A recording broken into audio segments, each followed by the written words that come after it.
não parar, não precipitar e não retroceder. Então dizer para esse cara, sabe quando nós vamos parar? Nunca. Nunca na sua porca vida. Né?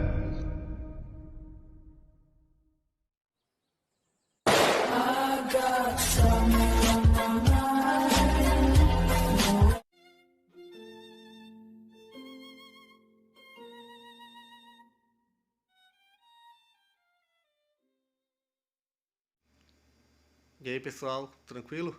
Então vem aqui antes do vídeo começar, pedir para vocês se inscreverem, quem não for inscrito, compartilhar, curtir, comentar. Quem puder seja membro do canal, que isso ajuda bastante. Tem também o link do Apoia-se.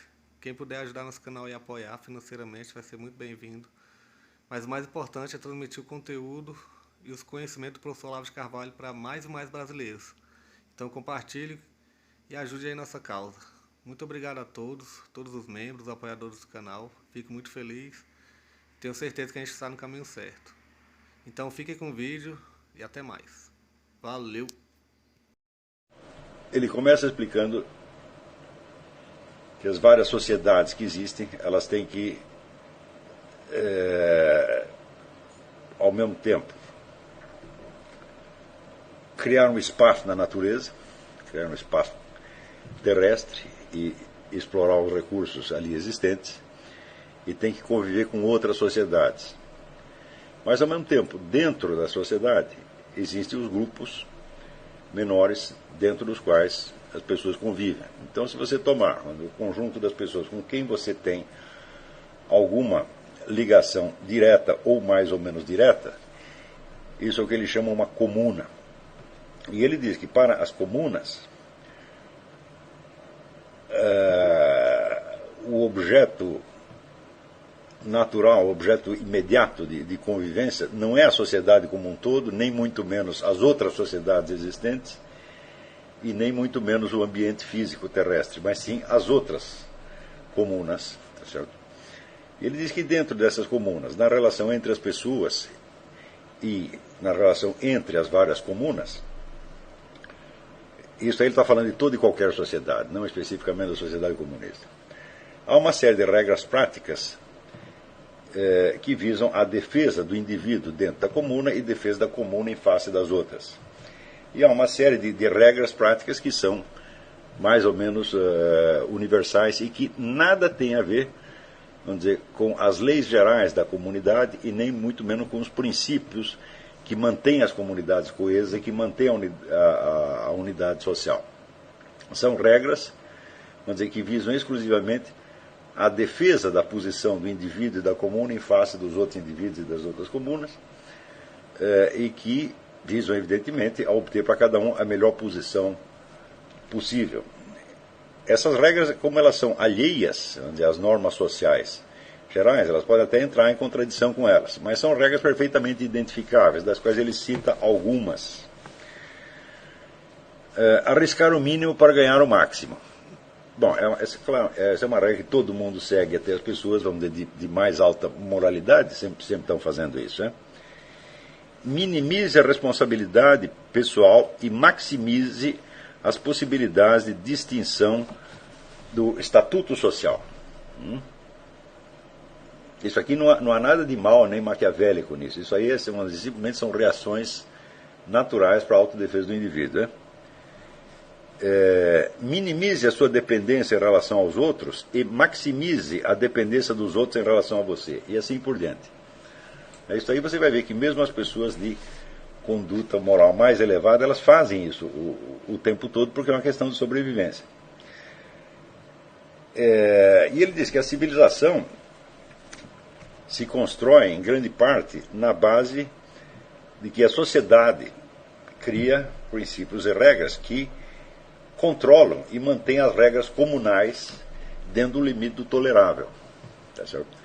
Porém, quando esses princípios gerais que estruturam a sociedade, como, por exemplo, a religião, a moral, as leis, etc., começam a falhar ou se dissolvem, ou quando elas não têm indivíduos, não têm representantes que as façam valer, então as regras comunais, elas se tornam, vamos dizer, o princípio geral da sociedade. Elas deixam de ser regras comunais e extravasam para a sociedade inteira. Então, Aí o que acontece é o seguinte,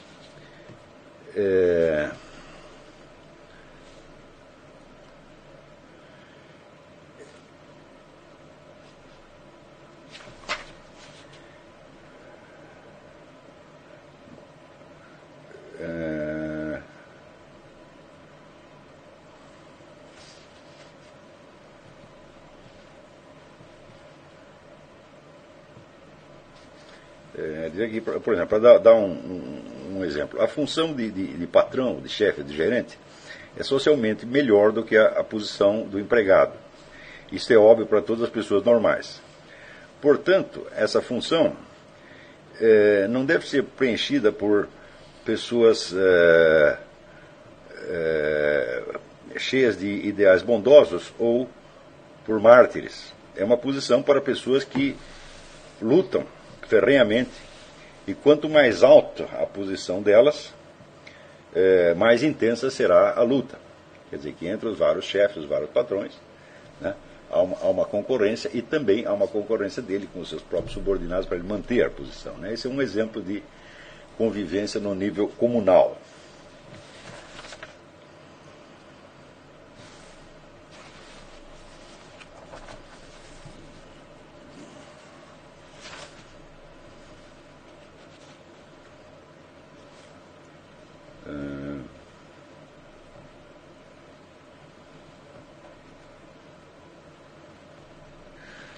Ele diz, quando as instituições da sociedade maior não existem, ou quando estão fracamente desenvolvidas, ou quando estão num estado de dissolução, então as forças da comunalidade vão conquistar uma grande força e determinar a fisionomia do país. E realmente o caráter das instituições nominalmente designadas para proteger as pessoas dos efeitos dessas mesmas regras comunais.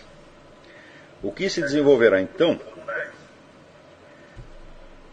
é um tipo de sociedade no qual florescerão a hipocrisia, a violência, a corrupção, a má administração, a irresponsabilidade,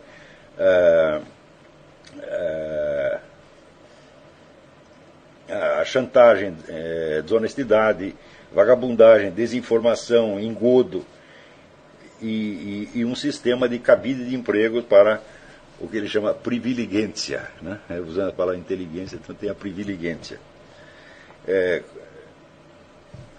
Com esse respeito, aparece então uma valoração pervertida do valor dos próprios indivíduos na sua luta pela autoafirmação. Nulidades serão exaltadas e personalidades significativas serão rebaixadas. Cidadãos moralmente superiores serão submetidos à perseguição, e os indivíduos mais talentosos e ativos serão rebaixados ao nível dos medíocres e incompetentes. Mais ainda, não são necessariamente as autoridades que fazem isso. Os colegas, os amigos, os vizinhos, os companheiros de trabalho fazem tudo o que podem para impedir um homem talentoso de revelar a sua individualidade ou o homem ativo de ascender na sociedade. Essa tendência assume um caráter de massa e invade todos os aspectos da vida. E, em parte alguma, isso acontece tanto quanto nas esferas criativa e administrativa. Essa ameaça começa a prevalecer e afeta o estado psicológico das pessoas. O tédio e a depressão reinam e as pessoas constantemente esperam o pior. A sociedade desse tipo está condenada à estagnação e à crônica decadência se ela não encontra dentro de si forças que possam se opor a essa tendência. Daí termina o capítulo. Mais ainda, com esta frase, mais ainda, esta situação pode durar séculos.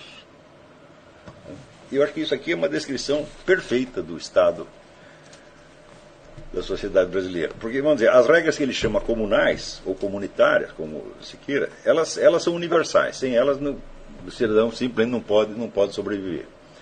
Agora, as regras mais complexas que integram grandes sociedades, evidentemente, elas têm que fazer com que as várias comunidades convivam, né, de uma maneira mais ou menos harmônica. Então é preciso limitar, vamos dizer, a luta comunal ou comunitária, a concorrência dentro da comunidade e a concorrência entre as várias comunidades. Então, essas regras práticas que são quase instintivas, não? Quando ele diz, por exemplo, vamos dizer, limitar a sua responsabilidade pessoal ao mínimo e aumentar a responsabilidade dos outros, isso é quase um reflexo. Você veja que mesmo uma pessoa de muito bom coração e de muito boa moralidade não pode deixar de fazer isto.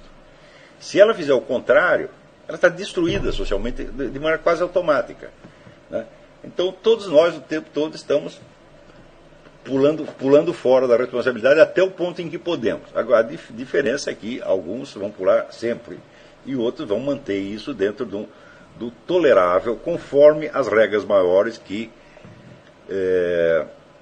vamos dizer, integram a sociedade como um todo. Mas quando essas regras começam a falhar, ou quando elas são fracas, ou quando o processo civilizacional está num estágio ou muito rudimentar ou de decadência, então as regras comunais se tornam as únicas regras existentes.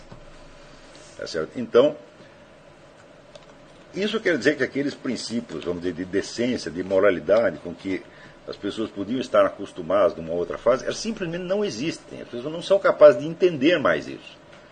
Tá certo? Porque obedecer à regra comunal, vamos dizer, é assim, uma simples questão de sobrevivência. Mais ainda, o meio terrestre dentro do qual existe a sociedade, ele está longínquo para a maior parte das pessoas. A maior parte das pessoas não tem o menor contato com isso. Quer dizer, quantas pessoas dentro do Brasil, por exemplo,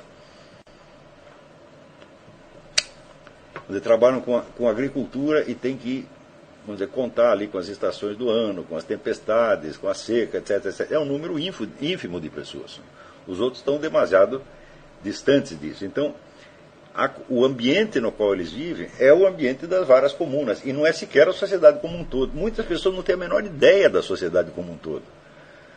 Se você entrar numa escola brasileira, por exemplo, né, e fizer algumas perguntas sobre a ordem social brasileira, sobre as leis do Brasil, etc., as pessoas elas ignoram completamente, né?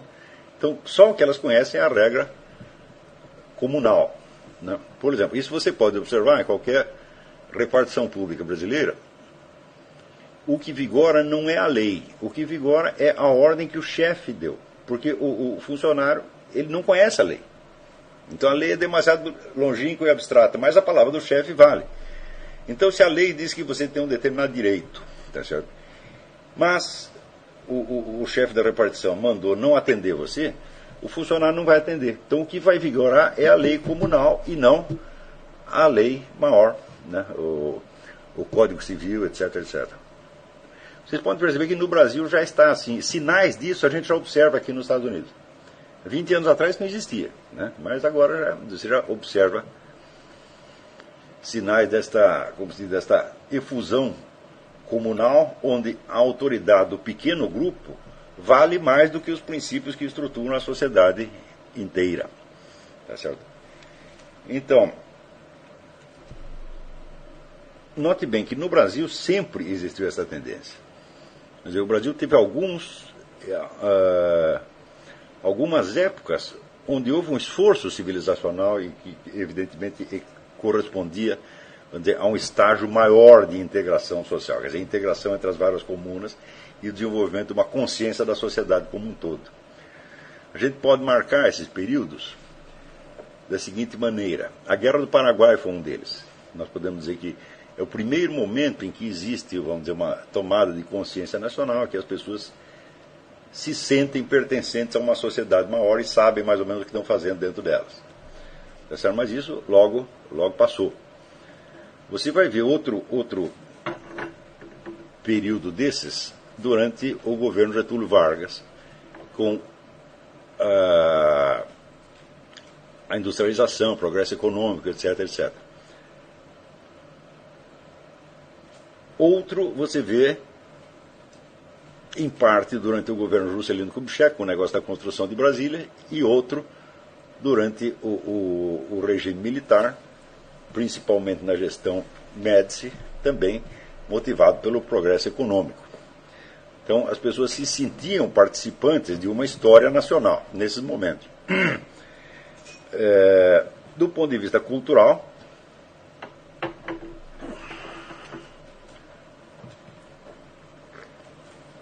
nós podemos dizer que houve alguns momentos em que pareceu se formar uma alta cultura nacional, também, vamos dizer, ainda no tempo do Império, assim, final do século XIX, né, ali quando você tinha uma elite de alto nível, com Machado de Assis, Joaquim Nabuco, Oliveira Lima, etc. etc. Né. Depois também, na década de 30, quando aparecem em cena figuras como Gilberto Freire, o Sérgio Buarque de Holanda e outras pessoas, então começam, vamos dizer, entre os intelectuais, a criação, vamos dizer, de uma imagem de Brasil que podia se propagar entre as outras classes e criar um sentimento de nacionalidade. É claro que sentimento de nacionalidade é apenas uma forma específica de integração da sociedade, né? Nem pode haver integração da sociedade sem isto, mas de qualquer modo é um dado importante. E hoje em dia isso tudo desapareceu. Você não tem mais absolutamente nada. Tá certo? Então, é claro que hoje em dia a quase totalidade dos cidadãos ignora as leis, principalmente que as leis são muitas e são muito confusas, quer dizer, você tem um processo de apoteose legislativa.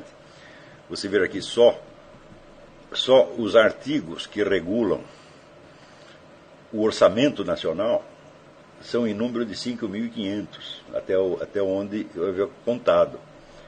Ora, quem é que conhece, então, 5.500 leis? Quem é que pode decorar uma coisa dessa? Então não pode. Isso aí só o orçamento nacional. Agora, se você pegar, por exemplo, a legislação tributária do Brasil, né, empilhar todos os livros de legislação tributária que tem novas leis, você vai lotar aí o Instituto Olavo de Carvalho, não vai caber nenhum de vocês aí dentro, né? Então, justamente por causa disso, existe uma espécie de caos legal na cabeça das pessoas. Então, isso quer dizer que a lei passa a ser um elemento distante e abstrato para o cidadão. Então, ele se apega ao quê? À norma comunal, evidentemente. Quer dizer, a autoridade imediata da qual cada um depende para a sua sobrevivência. Tá certo? Então, nessa situação, é que aparecem fatos, vamos dizer, de ordem esdrúxula, que assinalam a total falta de critério para o julgamento do que quer que seja. Quer dizer, quando você vê as pessoas discutindo, por exemplo, tão preocupadas com a corrupção, né, e não discutem os 50 mil homicídios por ano que acontece no Brasil, então você tem, evidentemente, uma inversão moral. E eu gostaria que o próprio tom moralizante das campanhas contra a corrupção denota a sua total falta de moralidade. Porque como é que eu posso me preocupar mais com um vereador que pegou um dinheiro no caixa, tá certo, do que com pessoas que estão matando aí milhares de brasileiros por ano? Quer dizer, a vida humana se torna menos importante do que um dinheiro que nem sequer pertence ao cidadão. Quer dizer, o horror que o camarada tem de quem desviou dinheiro público é maior do que o que ele sente quando, né, um desses bandidos mata uma família inteira. Tá certo? Então é claro que se trata de almas corrompidas, para as quais o dinheiro é tudo. Quer dizer, o dinheiro adquire um atrativo simbólico tão forte, vamos dizer, que o dinheiro não precisa ser nem do próprio cidadão.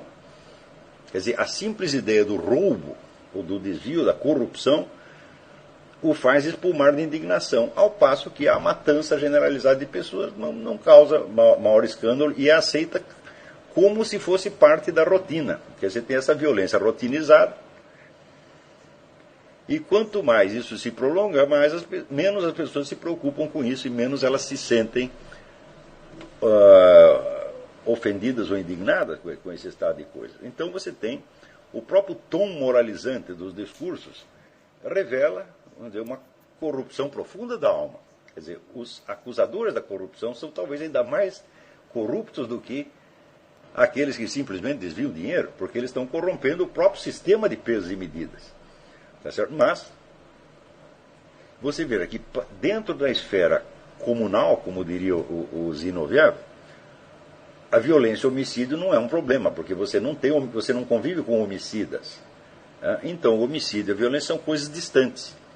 Mas os problemas ligados a dinheiro e a ascensão social, queda social, são problemas imediatos. Então é evidente que este fenômeno brasileiro denota justamente o que está falando o Zinoviev, quer dizer que é o predomínio das regras comunais sobre as regras sociais. Muito bem. Por isso aí vocês veem que o estado de degradação que chegou ao Brasil é muitíssimo grave e não há nenhuma só corrente social preocupada com isto. Né? Quando você vê algum sinal de que alguém está preocupado, indignado com isso, é sempre uma coisa isolada, ou então é colocado dentro de um contexto falso. Né? Por exemplo,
Chegamos a mais um final de uma aula, de um vídeo. Espero que tenham gostado.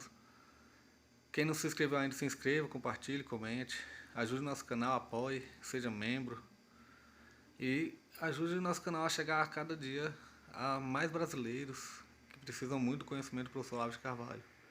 Então é isso aí, fique com Deus, até o próximo. Valeu! Então é isso aí, pessoal, que é o nosso canal, que são alguns livros que eu já li. A maioria foi doação, mas alguns eu adquiri, professor Olavo de Carvalho. Alguns livros se perderam aí que eu emprestei, professor Alexandre Costa, a Bíblia Sagrada. 10 lições sobre Karl Marx. Indico a não ler esse livro, que é muito ruim mesmo. Alguns pensadores aqui que realmente, como o professor Olavo de Carvalho disse, não são pensadores. Valeu, tamo junto aí. Apoie nosso canal, seja membro.